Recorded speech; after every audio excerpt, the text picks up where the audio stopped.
Bonjour, Guttentag, or we say hello in your language, and welcome to a beginner's guide to building dragons in Minecraft. Now, this video will be broken up into two different parts. The first one being the foundations of building dragons in Minecraft, and the second one will be me building a dragon and showing you how I did it. So without further ado, let's go ahead and hop straight into the foundations of building dragons. So the first step with building anything in Minecraft is choosing your color palette. You want to pick things that complement each other and or go with the theme of your build.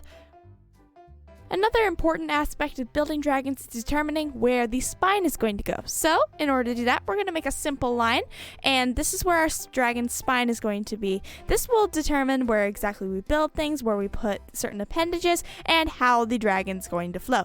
And also make sure that you mark out where the shoulders and the hips are going to be, because this will help you out a ton later down the road.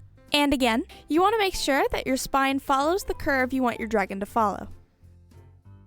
The next and arguably most important part of a dragon are its wings. For the purposes of this, I will be referring to these parts that you see here as fingers because they kind of resemble a human hand. So let's take a quick look at the wing that I have built here. You can see that I have 3 fingers on here. You could add more or less, just depending. I decided to go with 3. As you can see here, the more outstretched you want the wings, the further the fingers need to be spread apart. And then let's say if your dragon is diving or swooping, the fingers are going to be pointed more inwards.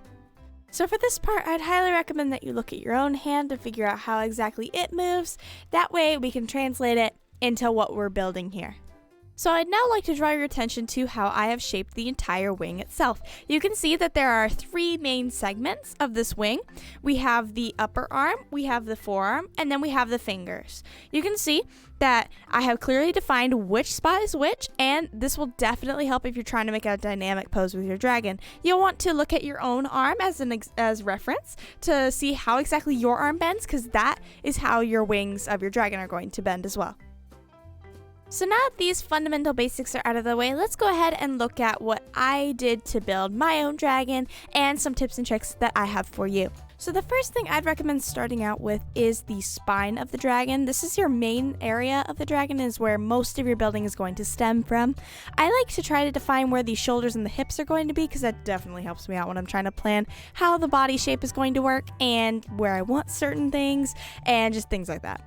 From there, I like to try to go and either do the wings first or the body first. In this scenario, I chose to do the body first.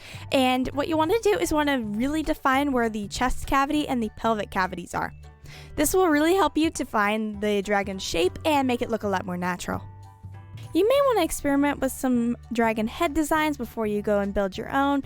This is a simple design that I like to use, and I use it quite frequently on my own dragons. Feel free to pause at any moment so that you can look at what exactly I've done here. From there, I like to use the principles that we talked about earlier and go ahead and start building the wings. In my case, the wing shape is going to be a dragon that has almost fully extended wings and maybe is coming up on the upstroke. And I decided to try to make the wings arch in a little bit, so that way it makes it look like the wind is blowing across the wings and the dragon is trying to pull the wings up. I'd highly recommend double checking your work frequently to make sure that it is solid and consistent.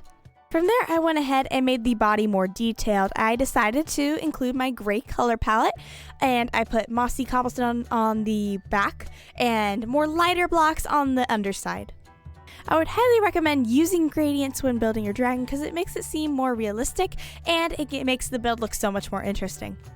I also went through on the wings and replaced some of the ending parts of the fingers with slabs. This just kind of helps make it seem a little bit more like the finger is tampering off to make it thinner, and overall just give it more detail. From there, we're going to work on the wing webbing. So what I did was I tried to define where the webbing is going to go. You'll want to make it arch a little bit in between the fingers to make it look more like the webbing is being stretched out and made to kind of resemble a bat wing.